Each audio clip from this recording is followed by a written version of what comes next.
আসসালামু আলাইকুম রহমতুল্লাহ। কেমন আছো প্রিয় শিক্ষার্থী বন্ধুরা?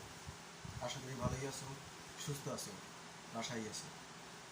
আমিও শারীরিকভাবে আলহামদুলিল্লাহ ভালো আছি, কিন্তু মানসিকভাবে খুব একটা ভালো নেই। তোমাদের সাথে অনেকদিন দেখা হয় না। তোমাদের সেই কোলাহলপূর্ণ ক্যাম্পাস খালি। যখন স্কুলে যাই তখন তোমাদের আর দেখতে পাই না।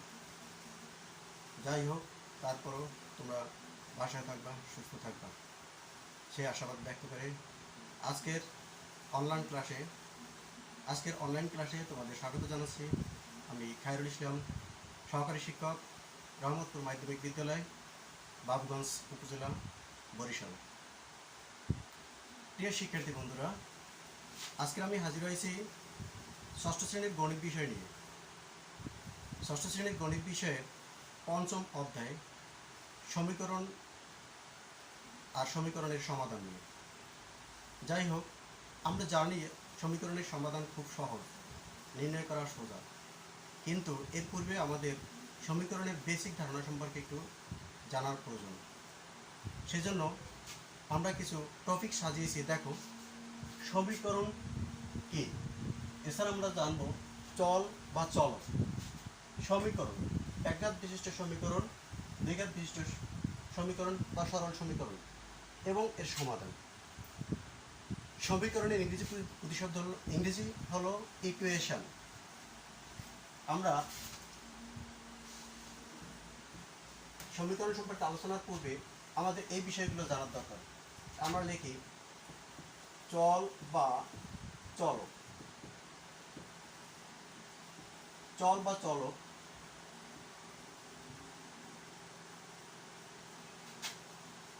চল বা চলকের ইংরেজি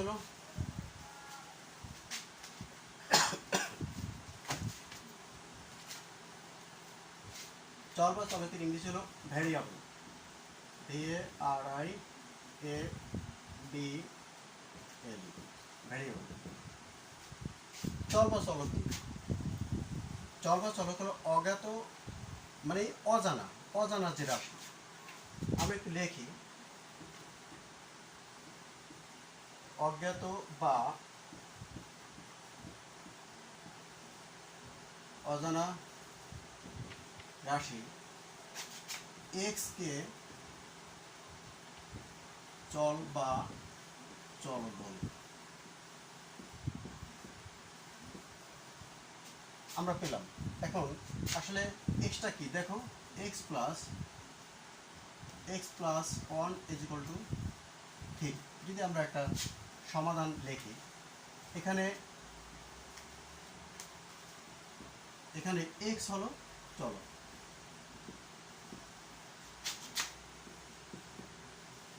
চল বা চলক। এরপরে দেখো, আমরা শিখব সমীকরণ। সমীকরণ কি?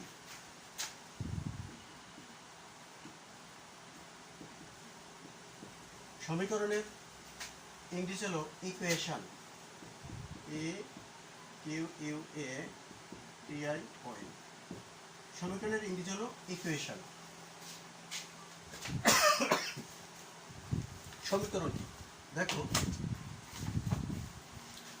সমীকরণ কি? সমীকরণ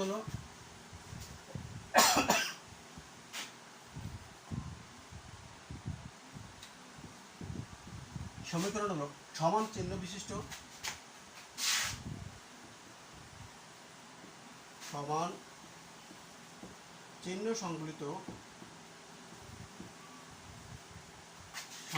সংবলিত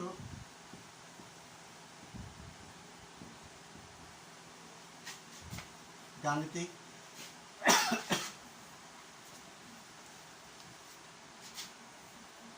সমান চিহ্ন সংবলিত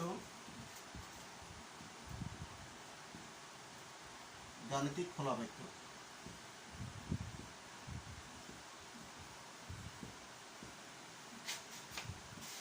সমীকরণ বলা হয়।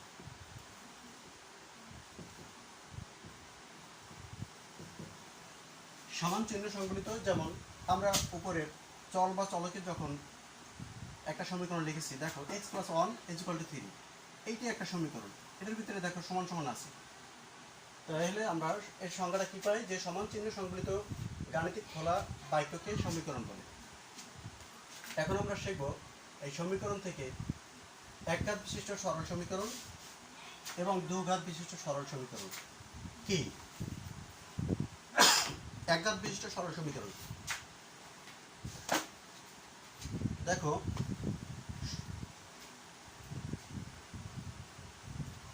আগে একঘাত বিশিষ্ট সরল সমীকরণ সম্পর্কে আমরা জানি।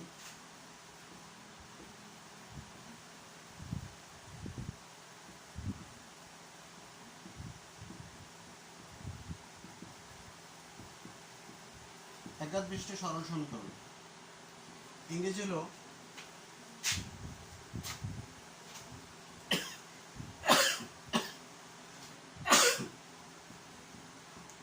equation in on variable, equation in on variable। একঘাত বিশিষ্ট সমীকরণের তাহলে সংজ্ঞা আমরা কি পাই, যে অজ্ঞাত বা অজানা রাশি, অজ্ঞাত বা অজানা রাশি এক চলক বিশিষ্ট সমীকরণকে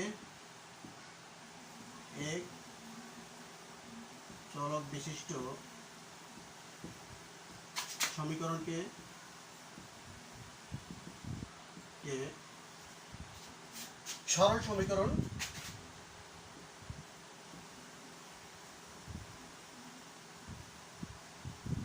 সরল সমীকরণ বা একঘাত বিশিষ্ট সরল সমীকরণ বলে। যাই হোক, সরল সমীকরণ বা একঘাত বিশিষ্ট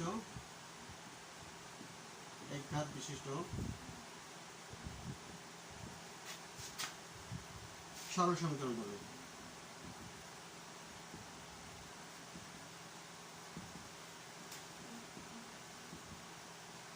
আমরা একটা উদাহরণ দিয়ে এই একঘাত বিশিষ্ট সরল সমীকরণের কি বোঝার চেষ্টা করি। যেমন আমরা এই উদাহরণটাই দেখি, x + 1 = 3। দেখো আমরা কি বলছি, অজ্ঞাত বা অজানা রাশি। আমরা অজ্ঞাত বা অজানা রাশি বলতে আমরা x একটা চলক ধরেছি, এই এক চলক মানে x চলক, এই জায়গায় চলক একটি, x হলে একটি চলক,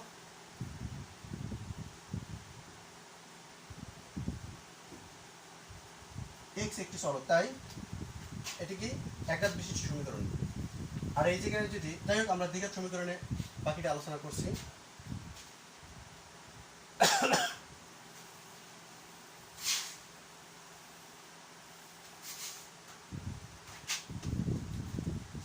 দ্বিঘাত বিশিষ্ট সমীকরণে আছে, দেখো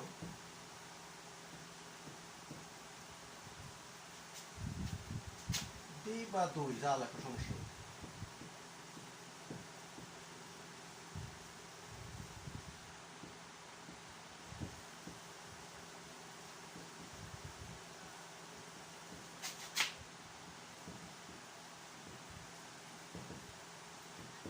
দ্বিঘাত বিশিষ্ট সমীকরণের ইংরেজি হলো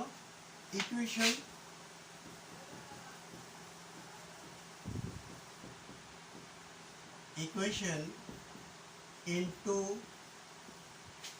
ভ্যারিয়েবল।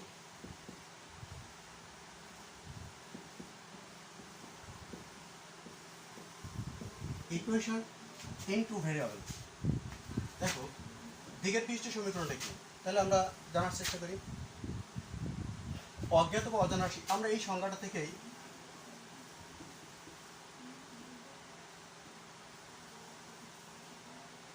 অজ্ঞাত বা অজানা রাশির অজ্ঞাত বা অজানা রাশির দুই চলক বিশিষ্ট সমীকরণকে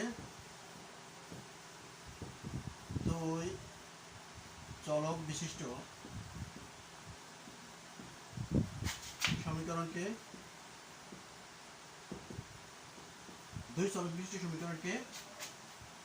দ্বিঘাত বিশিষ্ট সমীকরণ বলা হয়।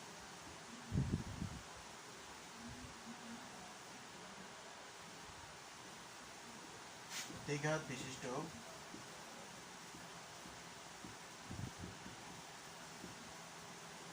সমীকরণ বলা হয়।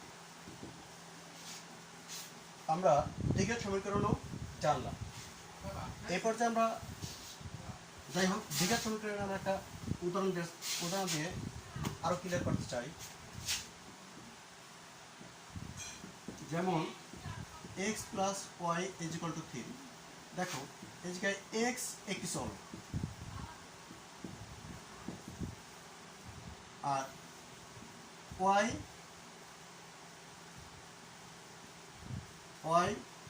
একটি চলক।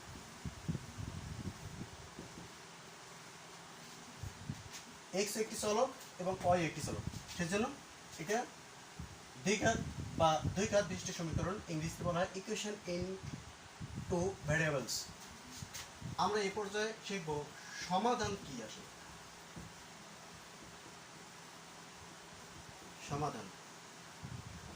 সমাধান হলো যে প্রক্রিয়া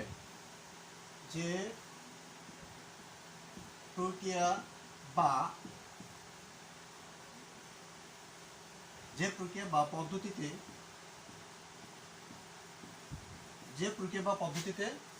চলকের মান নির্ণয় করা হয়।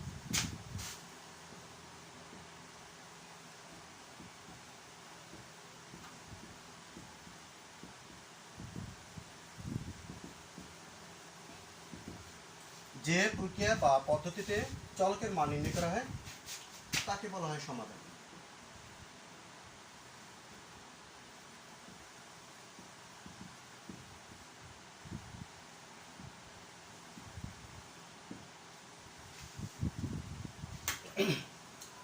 যাই হোক, আমরা সমীকরণের কয়েকটি বিষয় নিয়ে আলোচনা করলাম। এক হলো চলক বা চলকের ইংরেজি নাম হলো ভেরিয়েবল। চল বা চলকের ইংরেজি হলো ভেরিয়েবল। সমীকরণের কি আমরা শিখেছি। সমীকরণের ইংরেজি হলো ইকুয়েশন। এছাড়াও শিখেছি এক চলক বিশিষ্ট সমীকরণ এবং দুই চলক বিশিষ্ট সমীকরণ বা সরল সমীকরণ। আসলে তোমাদের বইতেই এছাড়া আছে আমরা শিখেছি সমাধান কি। তোমাদের বইয়ে ষষ্ঠ শ্রেণীর বইয়ে মূলত একঘাত বিশিষ্ট সমীকরণ বা সরল সমীকরণ এই পঞ্চম অধ্যায়ে আছে। আমরা সেই একঘাত বিশিষ্ট কিছু সরল সমীকরণের সমাধান করার চেষ্টা করব।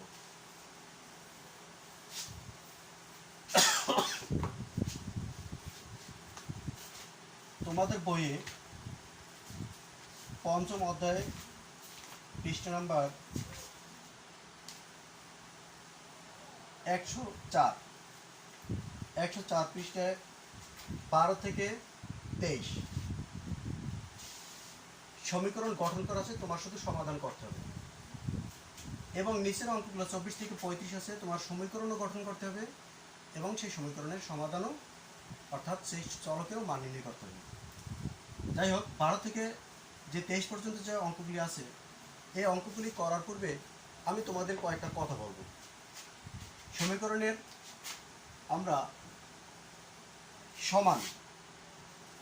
আমরা আগে শিখেছিলাম যে সমান চিহ্ন সংবলিত গাণিতিক সমীকরণ হলো সমান চিহ্ন সংবলিত যে গাণিতিক ব্যাখ্যা, সেটি হলো সমীকরণ। এখন সমীকরণের বাম পাশ এবং ডান পাশ, ধরো আমি এই সমীকরণের আমার এই সেটি হলো ডান পাশ, ইংরেজিতে তোমরা জানো রাইট হ্যান্ড সাইড, বাম পাশ মানে লেফট হ্যান্ড সাইড। কোনো চলকের মান নির্ণয় করার ক্ষেত্রে কোনো অঙ্ক বাম পাশ থেকে ডান পাশ এবং ডান পাশ থেকে বাম পাশে স্থানান্তর করলে এর সাইন পরিবর্তন হবে, অর্থাৎ যে প্লাস আছে সে মাইনাস হবে। সম্পর্কটাকে একটু খেয়াল করো, প্লাসের সাথে সম্পর্ক মাইনাসের, আর গুণের সাথে সম্পর্ক কি ভাগে। যে ভাগ আছে সে হবে গুণ, অথবা যে গুণ আছে সে হবে ভাগ, যে ভাগ আছে সে হবে যে বিয়োগ আছে সে হবে যোগ, অথবা যে যোগ আছে সে হবে বিয়োগ। তবে মনে রাখতে হবে উভয় রাশি পক্ষান্তর করা যায়।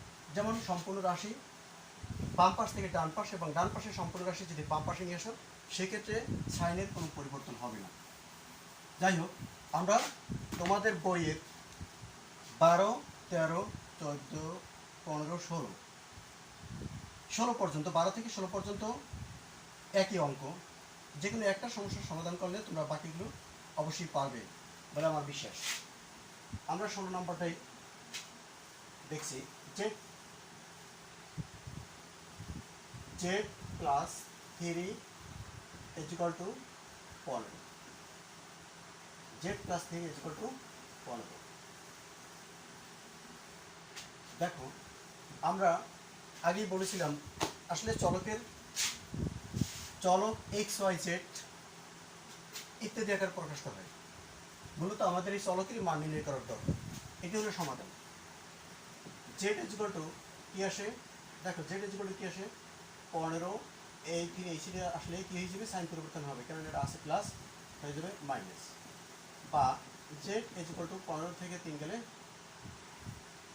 12, অতএব জেড ইকুয়াল টু 12। আসলে তোমাদের জানার দরকার যে চলকে সবসময় ছোট হাত লিখতে হবে, অবশ্যই বড় হাত নয়।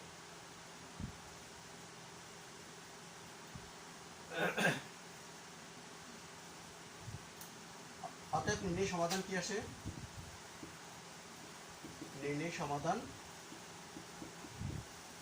জেড ইকুয়াল টু, নির্ণয় সমাধান জেড ইকুয়াল টু 12। এছাড়া আমি 23 নম্বরের একটি সমস্যার সমাধান করব। আশা করি এই দুইটা সমাধান দ্বারা তোমরা বাকি সমাধানগুলো নিজেরাই করতে পারবে। 23 নম্বরে আছে 2x plus 9 is equal to 3। 2x plus 9 is equal to 3। দেখো, আমরা জানি চলক ছাড়া যা আছে সব স্থান পরিবর্তন করতে হবে। 2x is equal to 3, এই 9 এসে দিলে কি হবে?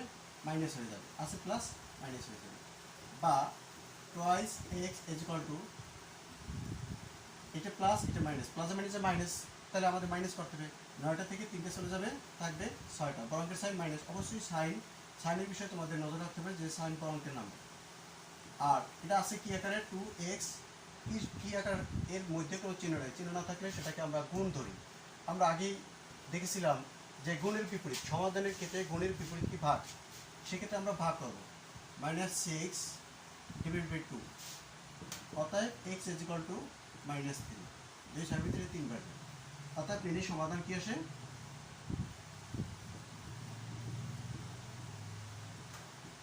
নির্ণয় সমাধান x ইজ ইকুয়াল টু -3।